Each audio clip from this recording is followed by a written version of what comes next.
Ako manghod tudlo bila. Sige. Mao ni ako manghod talikod island. Aw.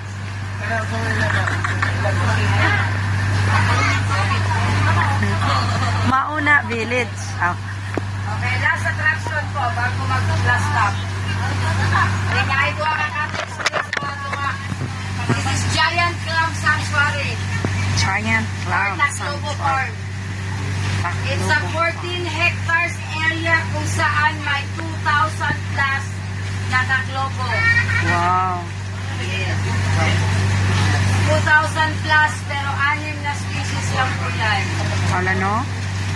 Taclobo Farm is operated by LGU Adicor and LGU Igapos together with Davao State College in Tacom para sa marine and biology research ng mga Taclobo.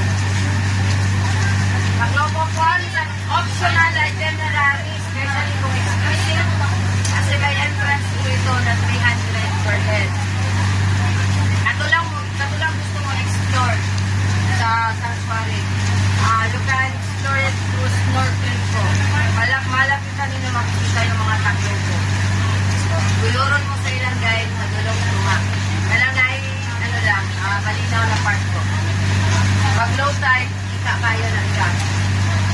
Ang pinakamalaking sukat ng Taclobo na nagdaan nasa 1.4 meter. Dakuan no? Giant lang. Dakuan ano? Sa isla po, dito sa gilid, this is Diaz Island. Yes. 1,700 Diaz Island. square meter. Owned, yes, kamay.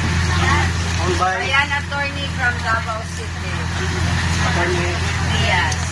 Wala ko pala sa full name bitaw to, pero Diaz. abogado po ang Diaz. So, optional itinerary na siya. Pareha karon nga peak season, dagat biyahe. Nabahin sila sa duha ka isla po. Ito lang ta, Captain.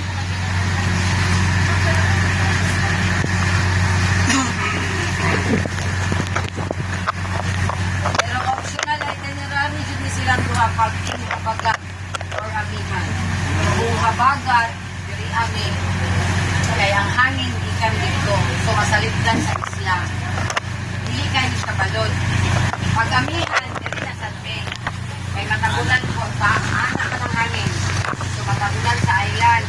Kani siya diri, makabakapak ang balod diri. Pag amihan. So, effective good me.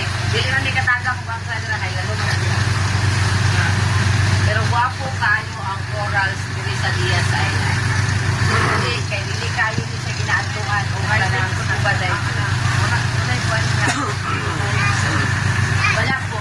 Ang nga difference siya, isla lang na ay mga tables nila ang itinerary po din siya sa Hilex mapping din sa Adicor Magikan. Ako po, kasi ako na anyway, fun facts po, we have 9 islands na matatagpuan dito sa Davao Gold. Asama na ang Samal and Talikod. 9 islands pag low tide, 8 lang po pag high tide. Yes, kasi we have 1 island po na literal po nawawala pag high tide. Vanishing Island sa baba, this way. Ulo na sila ka po. Tatlo lang silang isla doon na side po. Vanishing, Big Ligid Island, and Small Ligid Island. Yung Small Ligid po mas known as Isla Bella Vista, owned by Mike Ayala. Ang 5 na rin na side. Hindi siya. Fishing Island, Diaz, Malipano de la Paz, Talikod, and Samal Island. So this is Fishing Island. Ano sa ang pinakagaman, pero mausad niya ang pinakaginato. Mostly. So this is Fishing Island. Kakaglas start na pabili man sa pwede sa tumakbo kaya naman mabaw mo sa pagpagkakay nila na sa gamay nga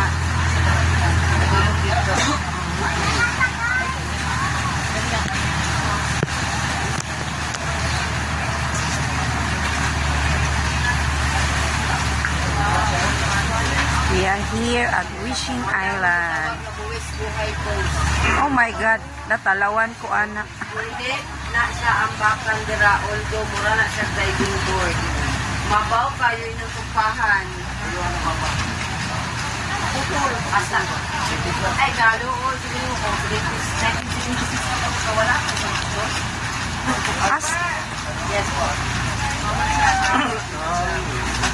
what? Oh my God. Look, ang technique lang na ayaw mo sa nauso.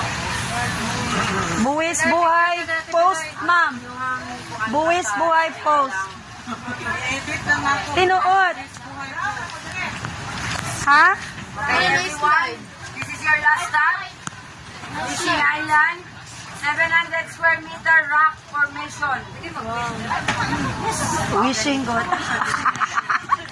Pwede mo masaka sa taas mo to make a wish. Pagdala mo coins, para inyong ihulog ito kay Mama Mary, maglabay nito sa tubig. Kung wala coins, na QR code sa Gcash, scan lang. Joke lang. Seryoso ba? Ay, tatay lang tayo.